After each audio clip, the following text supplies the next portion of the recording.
Assalamualaikum warahmatullahi wabarakatuh. Waalaikumsalam warahmatullahi wabarakatuh. Pada hari ini kita akan kembali berkenalan dengan satu sosok wanita mulia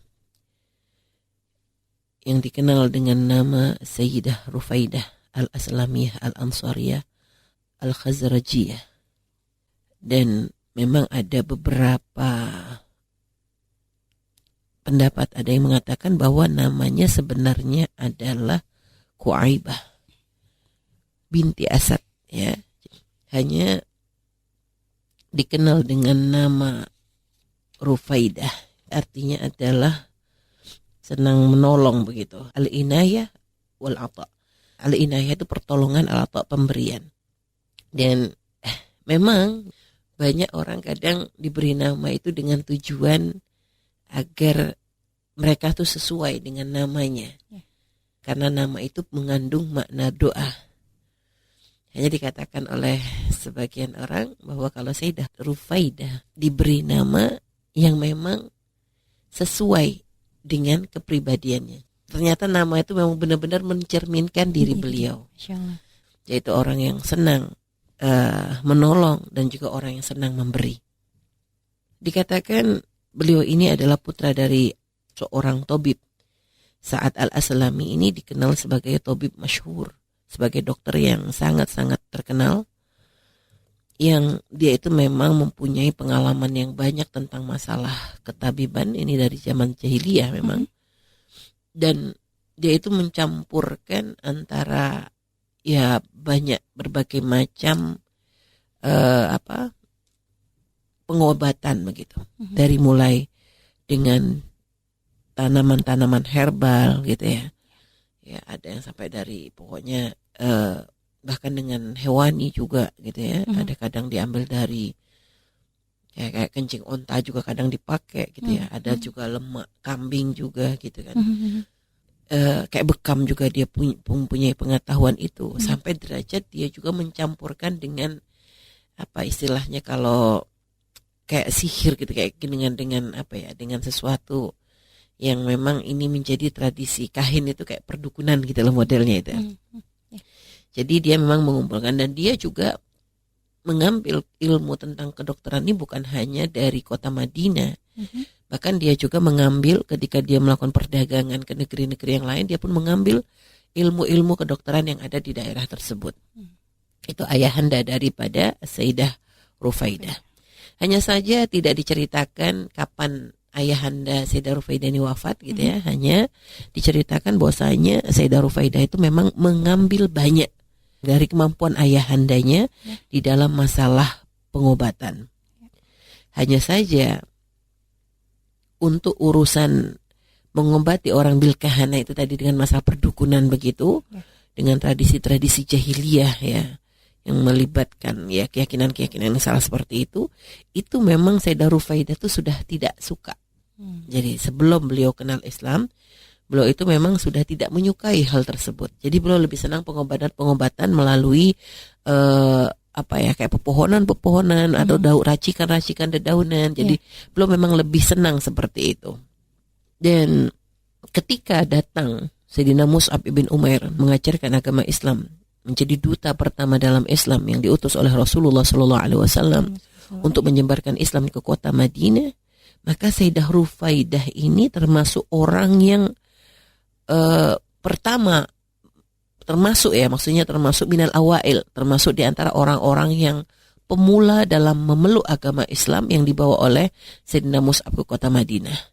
Jadi beliau termasuk orang yang berbaiat kepada Rasulullah ini di awal-awal. Dan karena memang beliau ini adalah dikenal sebagai qari'ah katibah. Jadi memang orang yang senang membaca, dan juga beliau juga pintar menulis. Artinya memang kemampuan beliau dari sisi masalah pendidikannya itu memang sangat-sangat luar biasa. Jadi karena dengan banyak membaca atau apa kan akhirnya punya banyak maklumat. Sehingga menjadikan beliau itu ketika melihat apa yang dibawa oleh Sayyidina Mus'ab ibn Umair, maka beliau itu memang dengan segera langsung menyatakan keislamannya. Dan makanya dikatakan termasuk min awail ahlil Madinah dukhulan fil Islam. Jadi dukhulan fil Islam. Jadi termasuk orang pertama memeluk agama Islam di kota Madinah. Jadi Sayyidah Rufaidah ya dikenal bukan hanya kemampuannya dalam mengobati, tapi kebaikannya. Karena beliau itu ngobati orang itu dengan gratis. Jadi kalau orang ya intinya yang mau berobat dengan beliau ya tidak akan dituntut apapun. Ya, artinya ya beliau membantu mereka itu semampunya ya, terutama untuk orang-orang yang lemah. Beliau tuh sangat perhatian sekali. Dan subhanallah, oleh Allah memang beliau tuh diberkahi dengan kemampuan dalam masalah finansialnya. Beliau juga termasuk orang yang kaya, wanita yang kaya. Sehingga dengan seperti itu menjadikan beliau tuh lebih totalitas di dalam mengabdi kepada umat. Pada waktu perang Badar ya, pada waktu perang Badar memang beliau tidak termasuk orang yang ikut dalam perang Badar, tapi beliau termasuk orang yang merawat pasukan-pasukan Islam yang terluka pada waktu perang Badar. Beliau memberikan perhatian yang luar biasa kepada mereka, merawat luka-luka mereka, dan juga bukan hanya merawat, bahkan untuk orang-orang yang lemah itu, ya ibaratnya beliau tuh benar-benar menyiapkan untuk kayak makannya. Jadi benar-benar memberikan perhatian lah kepada para pasukan yang terluka pada waktu perang Badar, dan mereka adalah orang-orang yang kadang ada sebagian para sahabat yang memang mereka tuh nggak punya harta, nggak punya keluarga yang merawat. Kalau yang punya keluarga ini kan akan pulang ya ke rumahnya, ke istrinya yang mendapatkan perawatan. Tapi untuk para prajurit-prajurit yang memang tidak ada harta, tidak ada keluarga dan tidak punya rumah, maka Sayyidah Rufaidah itu menampung mereka, merawat mereka yang terluka sampai akhirnya mereka pun menjadi pulih. Nah, pada perang Uhud pun sama seperti itu. Jadi beliau memang masih belum terlibat di dalam peperangan tersebut. Untuk masalah apakah beliau sudah menikah, lalu berapa saudara, itu tidak diceritakan. Kita mencoba mencari beberapa info tentang tulisan tentang beliau itu. Kita nggak menemukan keterangan apakah beliau memang sudah menikah, ataukah mungkin karena kesibukannya dengan kesehatan menjadikan beliau itu tidak menikah. Dan juga apakah beliau juga punya saudara, itu nggak ada ceritanya. Bahkan kapan ayahnya meninggal saja, ini pun tidak diceritakan apakah ayahnya masih sempat menemui Islam ataukah mati dalam keadaan ketika masih di zaman jahiliyah. Ini pun tidak ada berita sama sekali, tidak ada keterangan sama sekali. Baik.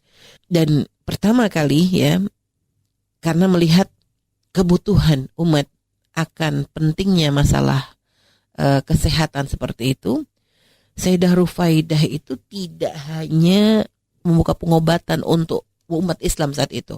Bahkan beliau pun mengajak beberapa fatayat ya, dari para wanita-wanita muda, wanita para sahabat ya, ada para wanita ditawarkan untuk bergabung bersama beliau dan dididik oleh beliau untuk menjadi orang yang nantinya gitu akan membantu beliau di dalam masalah kesehatan tersebut. Dan beliau itu sampai kayak ada tempat khusus gitu ya, tempat khusus yang memang untuk pengobatannya beliau itu. Makanya sampai dikatakan beliau tuh sampai kayak punya mustasfa. Mustasfa tuh kayak rumah sakit yang bisa pindah-pindah.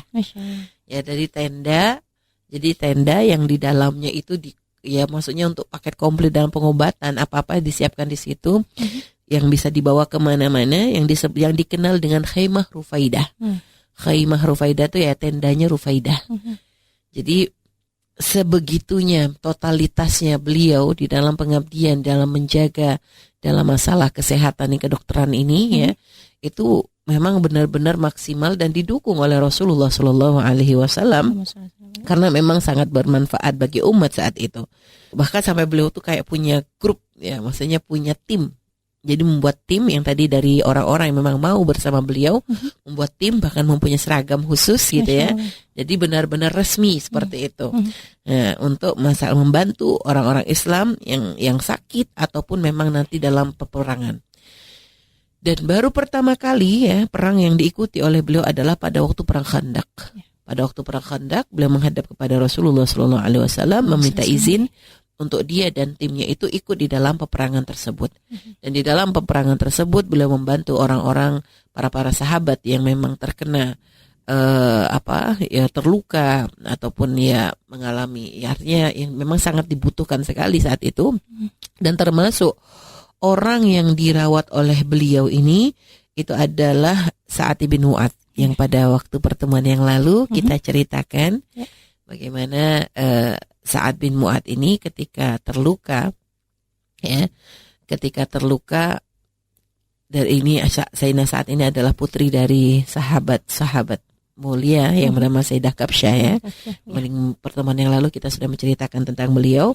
Jadi ketika Sayyidina Sa'ad ini terkena panah di bagian leher ya, urat yang ada di lehernya ini, maka beliau mendapatkan perawatan khusus dari Sayyidah Rufaidah atas perintah dari Rasulullah SAW. Karena memang khemah Rufaidah itu tempatnya biasanya kalau jika tidak berperang, maka tempatnya itu ada di dekat masjid. Sehingga Nabi memang menginginkan Sayyidina Sa'ad itu dirawat oleh Sayyidah Rufaidah agar nanti Nabi itu bisa sering menjenguk beliau ketika Nabi pergi ke masjid. Nabi itu akan selalu menjenguk Sayyidina Sa'ad dan lalu nanti bertanya, bagaimana kabarmu soal pagi ini, bagaimana kabarmu malam. Jadi begitu. Nabi selalu rutin mengecek kesehatannya Sayyidina Sa'ad bin Mu'ad. Luar biasa sekali yang dilakukan oleh Sayyidah Rufaidah ini tentang masalah bagaimana beliau menggunakan keahliannya, menggunakan kemampuannya untuk bisa berjuang bersama Rasulullah SAW. Dan ini benar-benar menjadi satu ibrah bagi kita semuanya.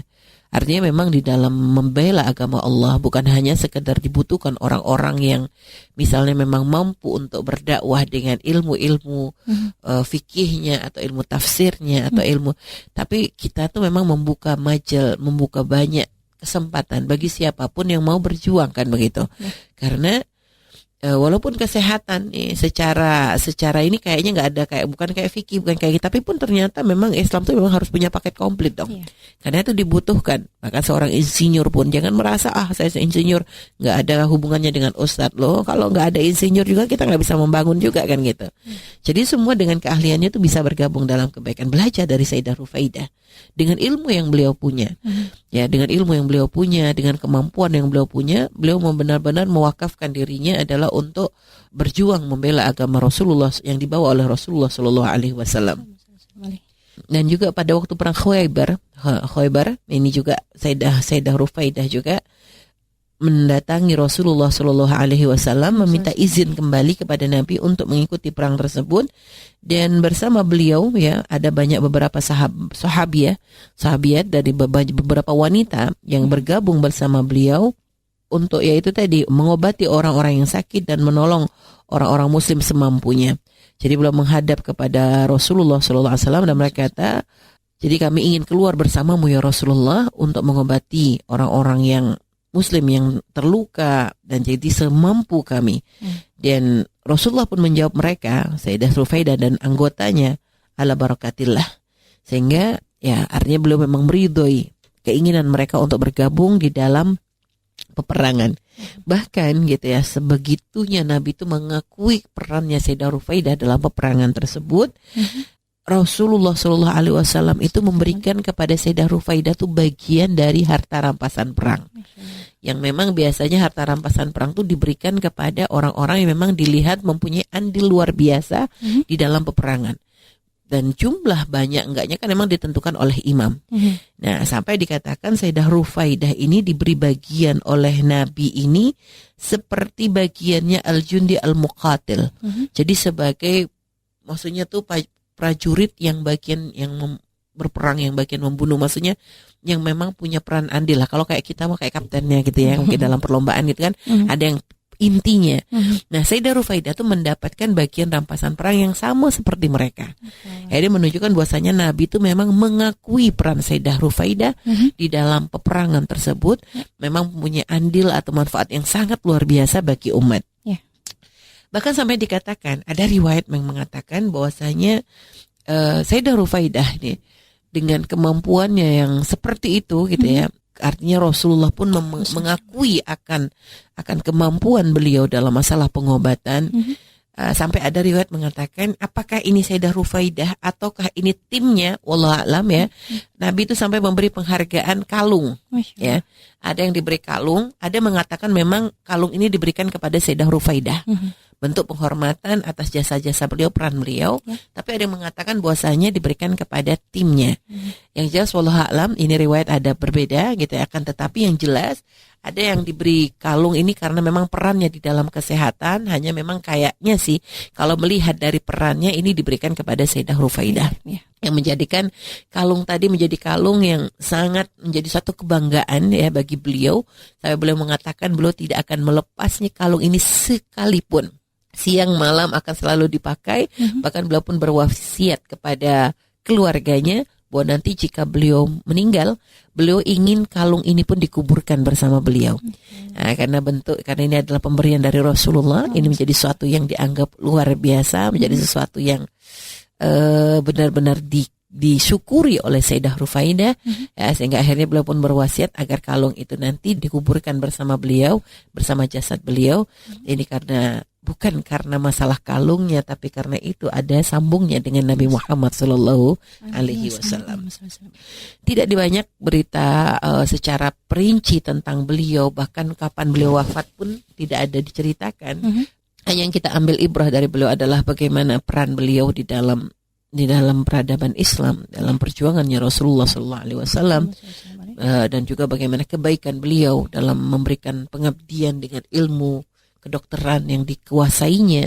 Itu bukan untuk mencari keuntungan dunia, tapi benar-benar digunakan untuk mendapatkan kemuliaan di akhirat ya. Artinya beliau tidak mencari keuntungan, nggak sekedar kalau seandainya dengan kalau pengen kaya aja gampang. Ibaratnya kalau pengen kaya dengan punya keahlian seperti ini tentu akan menjadi mudah untuk orang mendapatkan kekayaan. Tapi beliau tidak seperti itu, yang ada malah memberi.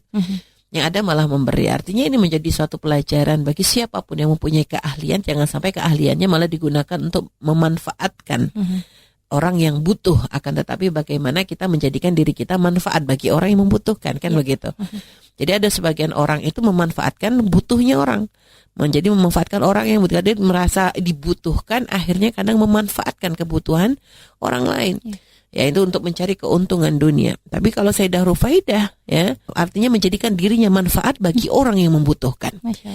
Menjadikan diri kita bermanfaat bagi orang yang membutuhkan, ini menjadi satu PR bagi kita. Artinya karena memang yang akan bisa membalas semua apa yang kita lakukan ini adalah Allah. Nah, dengan apa yang dilakukan ini akan mendapatkan balasan dari Allah Subhanahu wa Ta'ala. Sehingga makanya ayo kita semuanya belajar untuk menjadi orang yang bermanfaat bagi umat dengan apapun yang kita bisa. Jika Anda memang diberikan kemampuan dengan ilmu, ayo berjuang dengan ilmu Anda, dengan ilmu agamanya ya, maksudnya pemahaman Anda kepada ilmu agama, ayo berjuang dengan ilmu tersebut. Jika ternyata diberikan kemampuan dengan itu tadi dalam masalah kesehatan, nah ayo ambil andil. Jangan sampai kita hanya memikirkan untuk kesenangan sendiri, tidak memikirkan kebutuhan orang lain. Baik, dan juga apapun ilmu yang Anda miliki, keahlian Anda miliki, bahkan misalnya Anda ternyata bisa punya jadi tukang gitu kan, nggak masalah gitu. Artinya berjuang dengan kemampuan itu pun jangan dianggap remeh. Bahkan sampai Buya sendiri pernah menceritakan, artinya bagi siapapun yang ngerasa saya nggak punya kemampuan apa-apa, saya nggak bisa, ilmu nggak bisa, harta nggak bisa, apa-apa saya nggak bisa misalnya gitu. Tapi Anda tetap jangan ngerasa minder dong. Anda bisa menginfokan kebaikan kepada mereka. Artinya jangan sampai orang tuh ngerasa nggak punya kesempatan. Semuanya punya, yang penting ada kemauan atau enggak gitu loh. Untuk berjuang membela agama Allah dan Rasulnya. Jadi begitu, ada kemauan. Kalau orang ada kemauan, dia akan berpikir, apa yang bisa saya lakukan? Apa yang bisa saya berikan? Akan seperti itu. Jadi bukan hanya pasrah, saya nggak bisa apa-apa. Nggak boleh orang mengatakan nggak bisa apa-apa. Allah nggak menciptakan manusia dengan seperti itu. Ada kelebihan, ada kekurangan. Maka kelebihan kita jadikan itu untuk menutupi kekurangan-kekurangan kita. Jadi seperti itu ya. Insyaallah ini saja. Wallahu a'lam bishawab.